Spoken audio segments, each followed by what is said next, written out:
The MAHA movement's in full force. What are 3 things that you can do to live a healthier life? Dr. Peter McCullough of the Wellness Group tells us in under 60 seconds. I would say, first off, everybody needs a diet review with respect to healthy choices and portion control, Sean. Very important. Not everybody is as handsome and buff as you are. And let me tell you, most people need some work here. So healthy choices. My brief dietary advice is high quality sources of protein, fresh fruits and vegetables. That means fish, beans, nuts, egg whites, non-fat dairy, occasional chicken and beef, and then fresh fruits and vegetables unlimited. For most people, it means getting rid of sugars, sweets and treats, starches, things made out of flour. That means all the baked goods, chips, rice and potatoes, getting rid of it.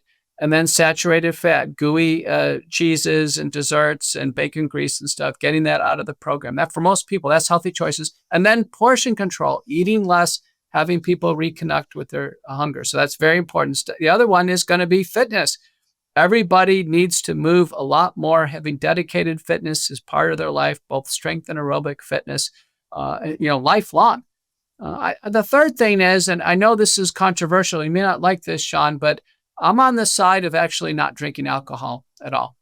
And, all right, thank you. We got to go. I knew it. But the bottom line is, on balance, alcohol offers more risks than benefits in my analysis. But if people did those 3 things, diet, exercise, became free of alcohol, I think we'd be a much healthier country. Hey, guys, good Friday to you. What a week it has been. Think about what happened this week. We had the Trilat, and then the European leaders, the vice presidents at Union Station with Stephen Miller. I mean, it never ceases to amaze me how exciting these weeks get. And by the way, a great story that came out in my newsletter today, SeanSpicer.com. I've got a great thing about voter registration trends. We've had Seth Keshel on the show a ton. He does a great job. And suddenly the New York Times woke up and said, oh yeah, voter registration is benefiting the Republicans. We might as well write about it. But I kind of give you the details in my newsletter today. Go to SeanSpicer.com. It is free to sign up. Some great charts, all this kind of fun stuff. But we have an amazing show coming your way with Dr. Peter McCullough about what we're doing in the government, what we need to watch out for. But today I asked you guys, even if you're watching it on Rumble or YouTube, whatever, to go to Apple and Spotify and just give us a 5-star review. Thanks for watching and downloading, because even though you're not listening, it helps us grow. The audio is just as important as the video. So if you can go and subscribe, you don't need to necessarily listen every day. I get it. Thank you for being with us on YouTube, Rumble, and X, but the subscriptions matter. So just going over there, take 2 seconds, go over to Apple, open your iPhone, hit podcast, search Sean Spicer Show, give us 5-star review and say something nice. And you know what? In this case, Joe128274 says this has become a must-watch listen to show. Excellent guests and panels. Thank you, Joe. I really appreciate that. And then Bill from Gastonia wrote, one of my go-to political podcasts. Sean provides facts and an analysis on politics in a way that is interesting and fun. I'm not even related to this guy. Has great guests to address the events of the day, asks informative questions, and gives the guest time to answer completely. Take that. Love it, Bill from Gastonia. Thank you very much. And by the way, every weekend we do something called a rant that doesn't fit in the show, but we want to highlight. This weekend, it comes straight from my home state in Rhode Island. You're going to love the take I have on this. So make sure you subscribe and hit the notification button on YouTube. And always join us at 6 o'clock because the discussion is so fun. But before I get into Peter McCullough, who's a great guy, you know who I'm going to talk about. My other great guy, buddy, Leo Grillo from the Delta Rescue. It is amazing what they do. I am a dog lover. I've rescued 3 dogs. Leo is an animal lover, and he has created the world's largest no-kill sanctuary in Delta Rescue. It is amazing. If you go to deltarescue.org, you will see exactly what I'm talking about. The videos are so moving and compelling. And this all happened because Leo had a vision and a mission, and he is driven. He is a driven man to take care of all these animals that are abandoned, misused, neglected, whatever. He takes care of all of them. And Delta Rescue relies totally on our contributions. I've made a personal contribution with my own money, not someone else's, my money, because I love what Leo Grillo is doing. So please go to deltarescue.org, check out the work they're doing, make a financial contribution. And if you can, think of a way to make an enduring mission by clicking that estate planning kit and seeing how you can make this even more. So go to deltarescue.org. Thank you so much. By the way, what a great opportunity today. We're having Dr. Peter McCullough on to give us an update on MAHA. and I've got the MAHA approved chip right here. These Masa chips are amazing. I've got, where else? I've got the other flavors too, because I bought the variety pack. Highly recommend it. Habanero, lime, blue, original. They're amazing. I love these chips. If you're going to snack in a MAHA approved way. And you know what? Here's the cool thing. There's only 3 ingredients, right? That's the key thing. There's no processed seed oils in these things. It is literally corn, sea salt, and 100% grass-fed beef tallow. That is a MAHA approved. They're thick. They're tasty. Like, you can dip stuff. So if you're a guac person, I'm not, but if you are, I'm a salsa guy. Then you are going to love these things because they've got a sturdiness and a crisp and a taste to them that's amazing. Masa are beloved by so many people, and they are MAHA approved. Give Masa chips a try. You can literally get 25% off if you go to Masa, M-A-S-A, masachips.com/Sean and use code Sean. It's spelled the right way, S-E-A-N, for 25% off. masachips.com/Sean. Use code Sean, S-E-A-N, for 25% off. Well, now let's get into the real MAHA stuff with Dr. Peter McCullough. Doctor, great to see you. Thanks for coming back to the show. Thank you, Sean. So I want to get into the timing of your book is pretty amazing because I think we're having this big discussion now about vaccines. There's a lot of what I would consider misinformation about what the MAHA movement views, how it views vaccines. So instead of me talking about it, you're the doctor. You've written a book now. Tell me, for the average person out there, if the narrative is this, that MAHA and the Trump administration are trying to get rid of vaccines, is that a true or false statement?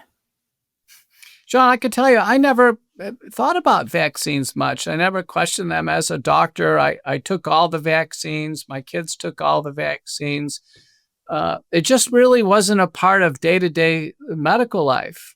But what we saw with the COVID-19 vaccine campaign was something altogether different, very unusual in terms of, modern day pressure and coercion, people losing their jobs, and then great questions regarding safety or whether or not the COVID vaccines even worked.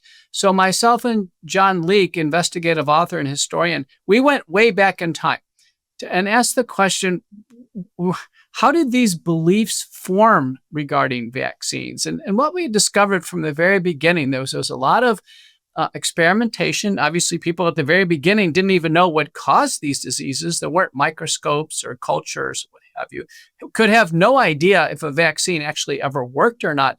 But believe it or not, even with smallpox, there became a fervor around vaccines. It was driven by public fear, a lot of hubris by the vaccine developers, clearly money and power from the very beginning. Do you know, towards the end of the 19th century, people were put in jail if they didn't take the smallpox vaccine. It happened in certain places, actually in the Northeast United States and as well as the UK.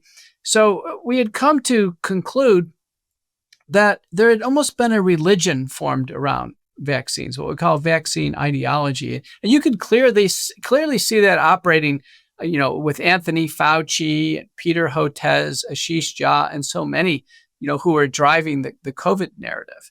So the MAHA movement has, kind of generally raised concerns about many things, including vaccines. And like most situations, there's probably some degree of overreaction on some of these elements. But we thought a scholarly, historical approach, so you can really understand these characters, would help people understand. I think it's really doing the job. Okay, but let's just bring it down to brass tacks. A new mom has a child. She's bringing it to the pediatrician, and the pediatrician's handing her a schedule of shots that the baby should get. What should she do in that situation? Just say, if the doctor says so, this is what I'm getting, or some, or not all? I mean, what is now, with the knowledge that you have now, writing this book and looking at it, if a mom called you up and said, Dr. McCullough, you're the guy I need to get some advice from, a second opinion. My pediatrician's handed me this piece of paper. It's got a list of vaccines that my newborn should get. What should I do? Recent paper by Vesuvita and colleagues in JAMA said only 40% of parents are going to follow that rigid schedule that the pediatrician hands out, the CDC rubber stamps. 60% are going to do something else. World Council for Health a evidence-based, physician-led, consensus-driven organization has put out a recommendation of safer to wait. So specifically, what would I say, or if I was a young parent, it really depends on if the child is healthy, Sean. If the child is perfectly healthy, multiple studies show the child is perfectly fine, skipping actually all the vaccines and until they're at least out of this critical phase of neurologic and immunologic development, and then taking them one by one according to risks or the scenarios. And so a healthy child, safer to wait, I think that's perfectly reasonable. Different story if a child has cystic fibrosis or congenital lung disease, probably the full battery of respiratory vaccines would make a difference. Same thing if the spleen has been taken out due to Hodgkin's disease or motor vehicle accident, certain vaccines that was called for the encapsulated organisms make a big difference. That's what I do in my practice now, Sean. It's not a one size fits all. It's much more based on risk stratification with an eye towards, the optimization. There needs to be enough benefit to outweigh any risk. All right. I don't want to put words in your mouth, but what I'm hearing you say is there's not a one size fits all answer, that person should consult with their doctor, discuss what makes sense in what time. But am I also hearing you say that because of the development of a newborn, maybe injecting them with a bunch of stuff right off the bat isn't the smartest thing? Well, let me give you an example. The first vaccine the child faces is a hepatitis B vaccine on the first day of life. And it's been critically reviewed. A healthy child born to healthy parents, there's no risk of hepatitis B that early. So by the time the adolescent needs a hepatitis B protection during their teenage years, let's say sexual intercourse or heaven forbid drug abuse, or if they become a paramedic or a doctor, what have you, by that time the protection is worn off. So the hepatitis B vaccine is just given at the wrong time. So as a doctor, I took it when I was a medical student, and that's the appropriate time to take the vaccine. So, we need to rethink this whole thing. But that's what I don't get. I mean, there's two things that I think are interesting, but let's just stick with this for a second. If it doesn't provide protection, I mean, if it's not needed in, let's say, ages 1 through 10, 1 through 12, why are we doing it? Why aren't we rethinking it? Many believe that the vaccine companies, once they received this 1986 liability protection, they felt the best chance to actually have their products used is just literally get on a schedule and give it to the kids as early as possible to kind of ensure it gets into these, after birth instructions and well baby visits, as opposed to later on, when an adolescent may not be so, retrievable for a clinic visit. It may just be as simple as that. But I can tell you the science says that the products are much safer if they're taken later in life. I took the hepatitis B when I was a medical student. Well, it's very safe when you take it as an adult. But as a small child, the last thing you want to do is provoke a seizure, for instance, in a baby who's just trying to get oriented to life. When I was a kid, I remember, two things. One, you go to the doctor, they tell you what to do, and you pretty much did it because they're the expert. But they also would oftentimes say to you, feel free to get a second opinion. And that sort of advice seems to have gone out the window. Now, if you request a second opinion, like during the COVID era, you were a science denier. You were labeled a conspiracy theorist for doing what you had previously been told was the right thing to do, get a second opinion. Is that mentality shifted at all, or why do you think it shifted in the first place to not getting a second opinion? Just like authoritarian thinking kind of crept into politics, it's crept into medicine over time. And that means not seeking a second opinion. It means doctors employed by big corporations and not being in independent practice. But a second opinion is the lifeblood of medicine. No two doctors agree on anything.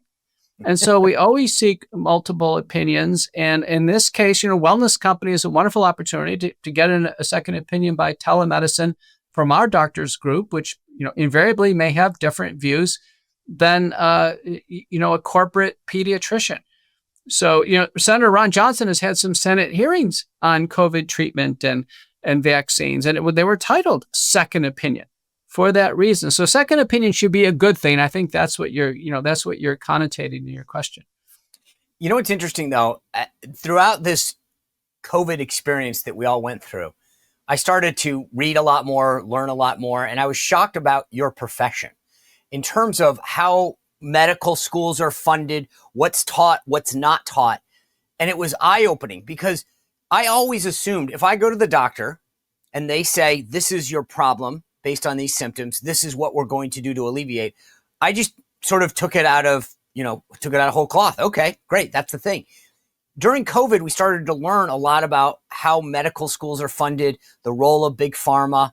And it's somewhat scary in terms of realizing that like the money is dictating what you learn and what you don't learn. The idea that so many doctors, and I ask this question all the time now, when I talk to a doctor, how many nutrition classes have you ever taken? And almost to a T, they all say 0. I have found one that did take 1, but it is scary to think that you go to medical school. I mean, it's like saying that you went to law school and didn't take constitutional law. Like, how can you not take a nutrition class and graduate from med school? Yeah, well, medicine, the demands are such. Remember, some people are just doing surgery. They just need to be technically good at surgery. I'm taking care of very sick patients with heart failure and arrhythmias and other life-threatening conditions. So, your MDs, your top-shelf MDs, are just dealing with things that are too critical, too complicated. But we do, have a team, and there is a role for dietitians to learn nutrition. We need much more naturopathic and holistic doctors, integrative doctors to do that. But you're right. We don't have courses in nutrition. And, honestly, I want my eye doctor, my orthopedic doctor, to be focusing on these sharpened surgical skills. I want my cancer doctor to really know these drugs. And I think there is something I call doctoring up, and that is expecting the doctor to do every single, part of a service line, that every single thing in healthcare really kind of gets up to the doctor. No, I think others need to do their jobs. Through this entire MAHA movement, we have not heard it all from the American College and Associations of Dietetics and Dietitians. Not at all. So, there's been a notable absence of others. Through the stripping of civil liberties through COVID, Sean, this is kind of in your area. We heard nothing from the ACLU. Nothing about people losing their jobs, lockdowns, other things, people not being to see their relatives in the hospital. The ACLU just literally went away during COVID. Now we need to see, I think Robert F. Kennedy, would be well advised to reach out to these other aspects of the community. He doesn't need to rebuild it, but there are entire associations of dietetics and dietetics in different areas. There's an entire association. You should reach out to the American Heart Association about trans fats and heart disease. You should be reaching out and building bridges to these, established organizations. When you look at COVID, since you're talking a lot about vaccines, I got asked the other day by a reporter. They were doing a story about MAHA. And they said, since we got you on the phone, what do you think about vaccines? And I said, look, I've been in the military 26 years. I've been poked, prodded, stabbed. I think they just enjoy it to some degree. But I said, the thing about COVID that worried me was the lack of science. It was take our word for it. And we forced people to take something that wasn't backed by science. And I don't know that well, let me put it to you this way. Do you think we've learned our lesson from that? Because I feel like this came down like it was like that scene in Seinfeld where Kramer said, you will wear the ribbon. And it was like, you will get the COVID shot. And then we slowly started to realize that hey, this was experimental. It was never final. It was rushed. And and obviously now a lot of people are dealing with long COVID and fallout from the shots. Is the medical community, where is the medical community, or is it in post-COVID learning lessons learned? The medical community right now is absent. And I think a lot of it has to do with participation. This is very important. Once the medical community participates in something like taking, COVID vaccine, a genetic messenger RNA COVID vaccine, they, have personal blinders that are put on. People don't want to hear bad news once the syringe has injected the shot into the body. They really, sometimes people have a hard time understanding that, there's risks with this, that the genetic material doesn't turn off. It's still circulating in the body. I have a patient we're working at the lab in Germany on very carefully. He's got Pfizer in his bloodstream producing this spike protein that's potentially lethal to him 3.2 years after the shots.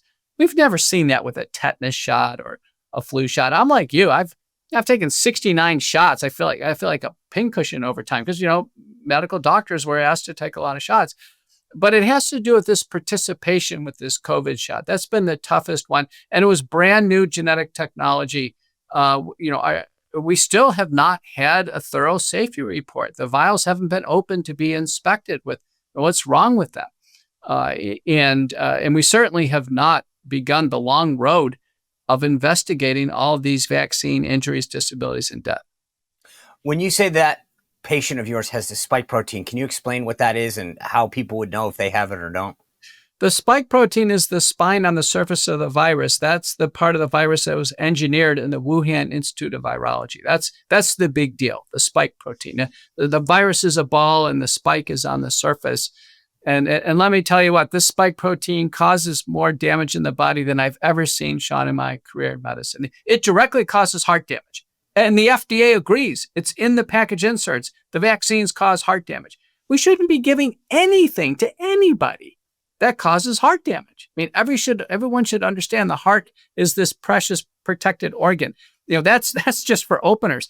But the spike protein has been proven to cause stroke and hemorrhage and blood clots, proven to cause neurologic damage, autoimmune problems. And it doesn't seem to go away. And so in the United States, we're using a readily available test called the antibody against the spike protein. They give us a proxy of how much is in the body still stimulated antibody production. Antibodies should fall off quickly if the spike protein's removed. And then we have an availability to go to a German lab and actually directly measure it in the bloodstream. There's been direct measurements of the spike protein done by a U.S. company, IncellDX, by Yale University, by a German independent researcher, Brogna, and now this German lab, Immodia. So we have enough sources of information, Sean, to tell you these shots are long lasting. And that's the reason why people are having so many side effects years afterwards. So if I had the COVID shot, would I have a spike protein in me? It's possible. So now it's interesting. LabCorp, which is the assay we like to use, they've opened this up to public testing. You can just order your own test. If you go to LabCorp website, go to on-demand testing, click COVID antibody, you can actually just order it. It costs $69. Walk in and get your own test, because a lot of doctors are refusing to order it for patients because they don't want to start, down this road of inquiry. And you can order your own test. Now, if you're less than 1,000 units per ml, every study shows you're in the clear. Most of the people who just had COVID have that. I've checked my relatives, thank goodness. If you're over 1,000, you could actually physically have it circulating. Over 5,000 so far, every case has had it circulating. The LabCorp test goes all the way up to 25,000 on the antibodies. So I advise everybody get it. We've published a paper on risk stratification and how it's used. It's a very informative test. Wow. So the government seems to have stacked we looked at these vaccine boards and such. The way the media is portraying this is that it's being stacked with anti-vaxxers. True or false? False. The new advisory committee for immunization practices. Remember, Kennedy fired the previous 17 members. He hired new members. They went ahead and improved the whole schedule again. So they don't seem to be a barrier. I don't think anybody should be worried there. But that's not a good thing. I mean, I think we should have, as you pointed out, we should have kind of thorough investigation. The science should advance over time. The same vaccines we're using now you ought to be refined and improved if there's safety issues. You mentioned a minute ago when we were talking about the schedule and babies getting shots on day one and such, that it made sense for basically big pharma to come in and say, hey, let's just make sure that if we can lock them in as a kid, then we don't have to sell them on getting it when they're 12 or 13. So how much of this is just bluntly about money? Just big pharma trying to make as much money as possible and locking in, certain things to a schedule versus doing, as you suggested, having a conversation with the doctor on a one-on-one basis? Honestly, I think it's most about money. You probably saw yesterday, RFK exposed the American Academy of Pediatrics which is strongly advising to stick on this, this one-size-fits-all schedule. And on their webpage, they show, here are our partners, and they have a big logo for Merck and for Sanofi and Moderna. It's obviously they're just partnering with the companies that are profiting from this routine schedule. And so how much of that, though, if you're a young doctor or a med student looking to be a doctor going through, how much influence does Big Pharma have?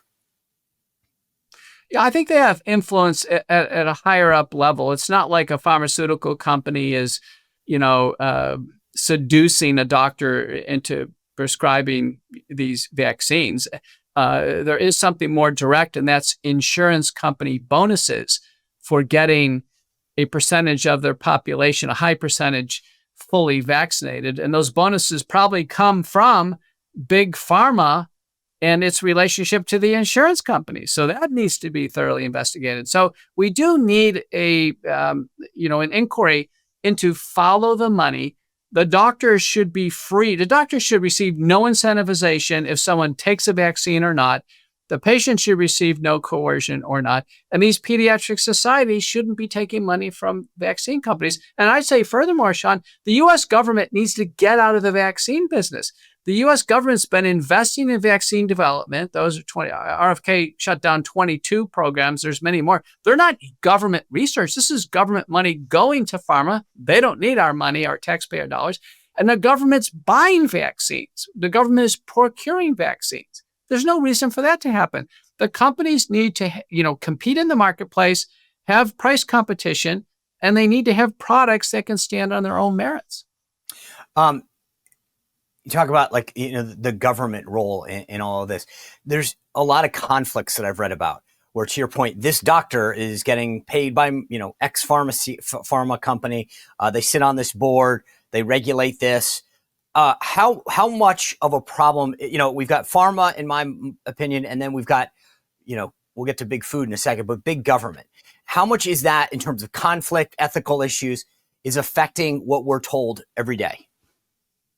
I think it's big, certainly at the level of the government agencies. A recent paper out in JAMA, said about 10 or 20 years ago, about 40% of those on this advisory committee had direct conflicts, meaning that they were getting research grants or honorariums or other forms of resources directly from the companies making the products that they were adjudicating.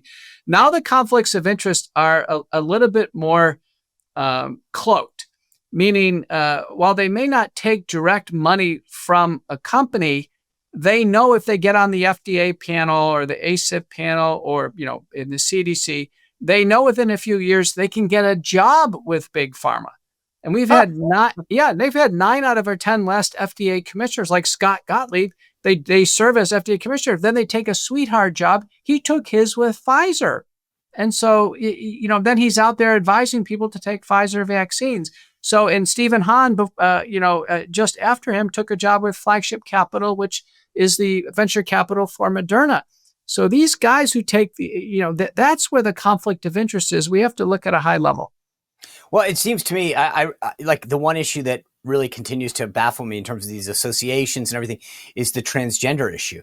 The idea that medical associations are, when it comes to kids transitioning, having surgeries that would affect their lives, I would think that a lot of doctors would be very concerned. But I will talk to people and they say, Sean, again, it's the money. You hook a kid on these hormone drugs early on, and guess how much money it makes for the pharmaceutical companies. So it seems to me pretty obvious that when a child tells you they want to do something, that they want to be, a cowboy or jump off a bridge or transition, that the role of a parent is to step in and to say, you know what, you're not old enough to make adult decisions. I'm going to help you. But yet the medical community has gotten entirely behind the whole transgender movement. And I've got to think money is really pushing that as well. But it may not be external money, Sean. Remember, under Obamacare, there was, built-in guarantees that any gender transition would be fully paid for by Medicare, Medicaid, or by commercial insurance mandatorily. So hospitals immediately opened up these transgender clinics and surgery programs as service lines because they know that each child would be guaranteed revenue to the medical center.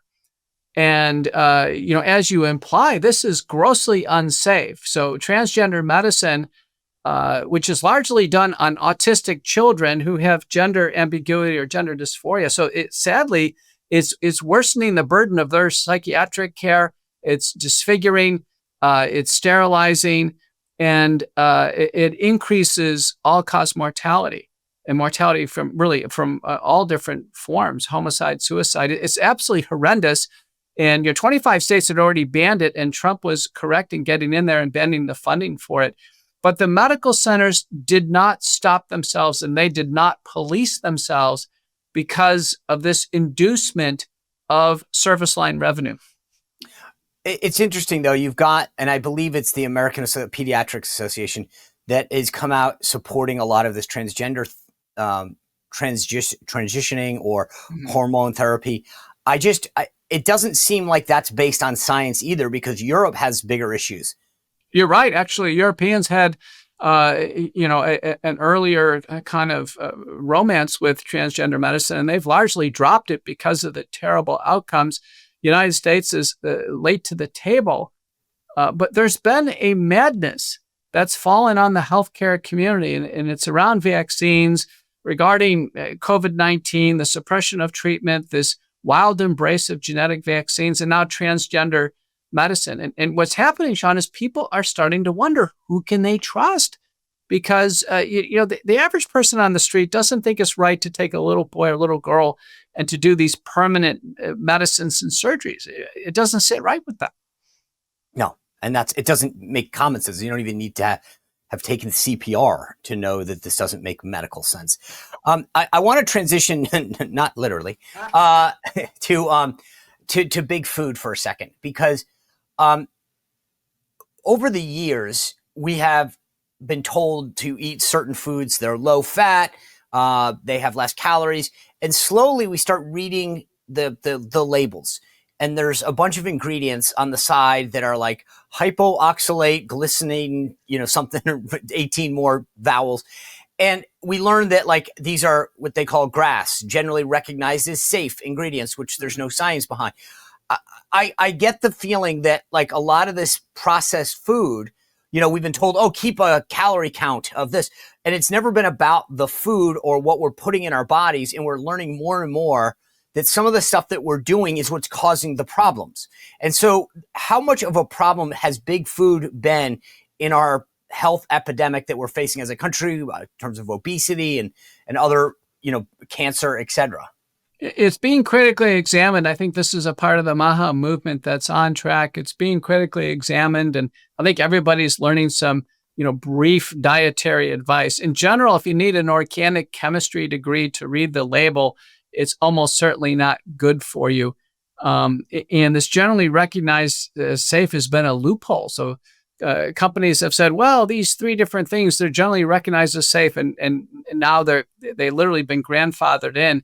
Our Federal Trade Commission, the FDA, USDA, they need to start embracing scientific review in panels for new products. They need to have a critical review of ingredients, and as studies emerge, these yellow and red food dyes linked to attention deficit disorder, for instance, and potentially even cancer, trans fats linked to heart disease, no doubt about it.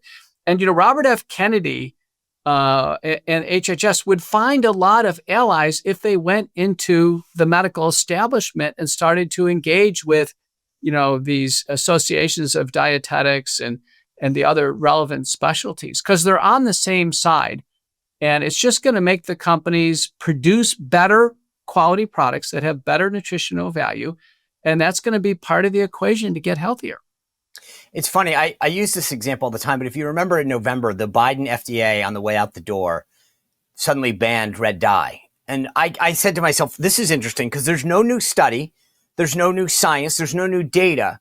We've all been hearing about it because Robert F. Kennedy and people like you and Dr. Drew and others have been sort of talking a lot about the MAHA movement, what's good for us, what's not. And then one day, poof, they just announced we're going to phase out red dye. And I thought to myself, that's interesting because you kind of mocked everyone for a while saying it was all safe. And now suddenly you're banning it.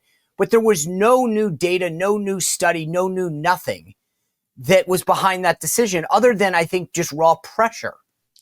I agree with that. So there is something to this MAHA movement. And for instance, let's say red dyes. It turns out the FDA has been working on getting red dyes out of the food supply for years. And they put out a resolution, have open comments for a year. It's being slow walked because big food is lobbying our government regulators. That's what's going on. So this is a slow walking. We saw the same thing for yellow dyes, for trans fats, and the list goes on and on. And so really what we need inside these agencies is some good execution. The companies will respond. For instance, there are healthy forms of red dye. It doesn't have to be petroleum-based. They can come from beets and other sources. And the companies will respond, and everything will, in a sense, come in line. But this takes leadership from our government agencies. It cannot fall all on the shoulders of Kennedy. I think he needs to have very, very good operational leaders who, will remain uncorrupted from big food. Do you find it weird, though? You just said it. So many of these red dyes come from petroleum. That's oil. Like, the idea that, I mean, again, I took first aid as a Boy Scout. I took a CPR class. That's my medical training, doctor. And I know that doesn't sound good. Like, the idea of putting oil, and then through the whole MAHA movement, I feel like every day I learn something new. And someone's like, do you know what canola oil is? And I'm like, no. And they're like, Canada oil. Can oil. And I was like, oh my God. Like, why? I just can't believe that we have allowed this to occur. The idea, again, that you need a medical degree to go, yeah, it's not a good idea to put oil in your body. Well, you got it. There's a great opportunity, I think, for the dietitian experts in this country to step forward. Remember, healthy choices is one part of the equation.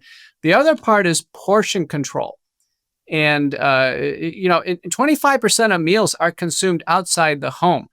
And so there should be efforts that, every restaurant should put the calorie count on what you're going to order, and then the percent from the major macronutrients. I mean, these are some low-hanging fruit that could help us be educated consumers. I've never really worried about the dyes because I didn't have my kids eat Skittles or Starbursts. Really? A lot of this is going to boil down to, making some better choices. But what happens is the kids are particularly targeted in these areas.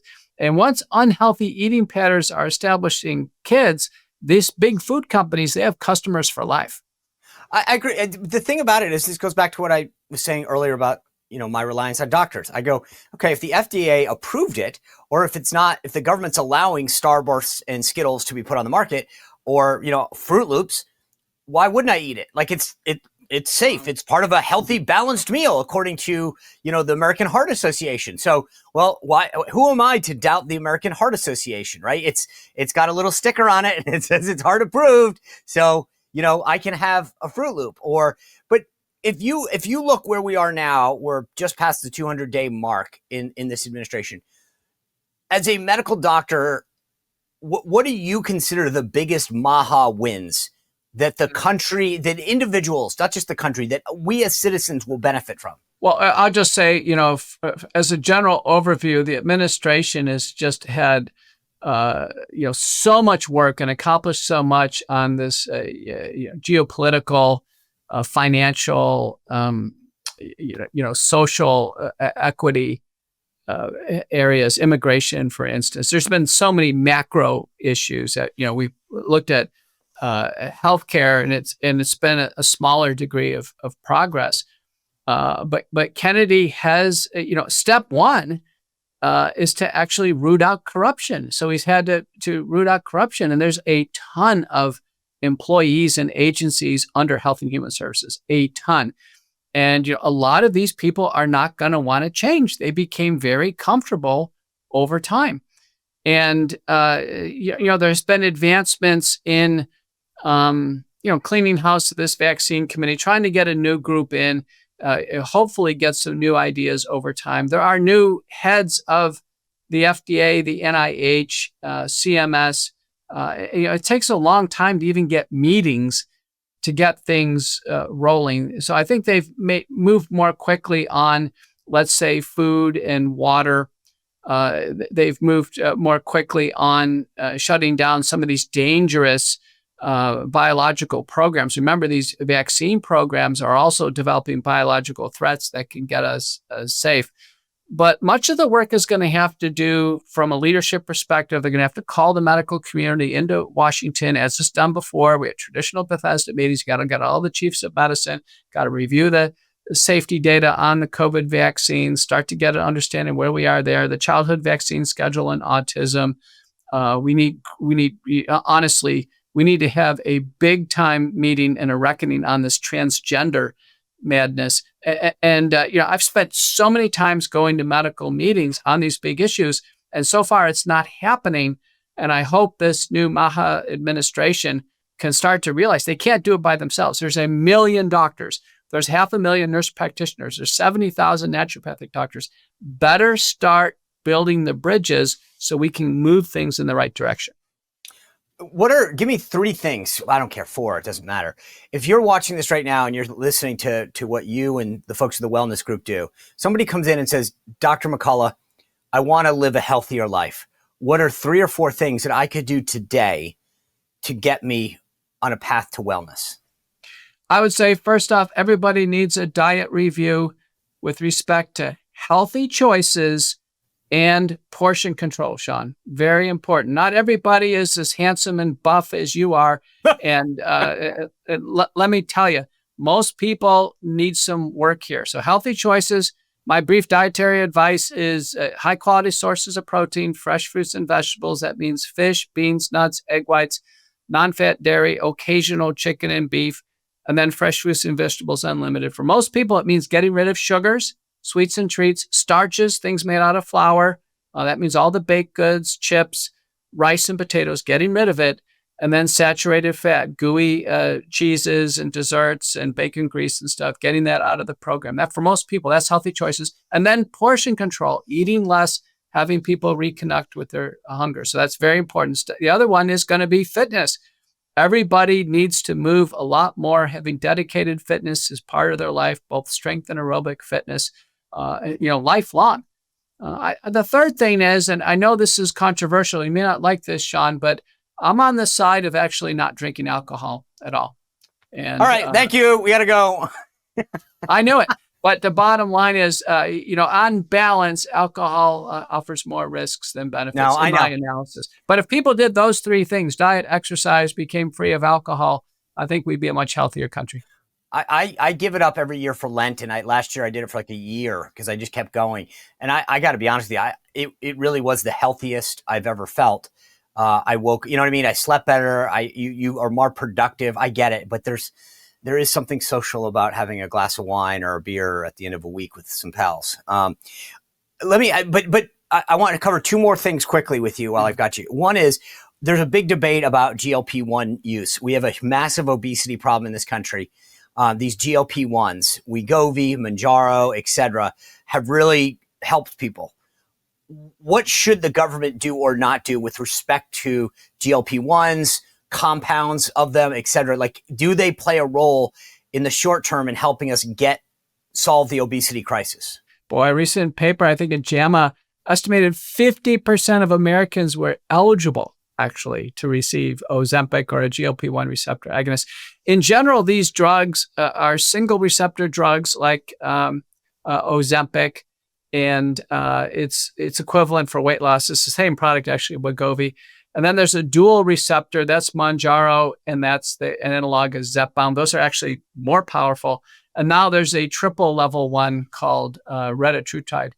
So the injections seem to offer the most danger because they have to be given once a week at a high dose, and then they trail off over a week. There are once daily products, but it's too difficult for people to give their shots every day. And then there are prescription oral drugs like Rybelsus, and my experience is it's not well tolerated. People start throwing up.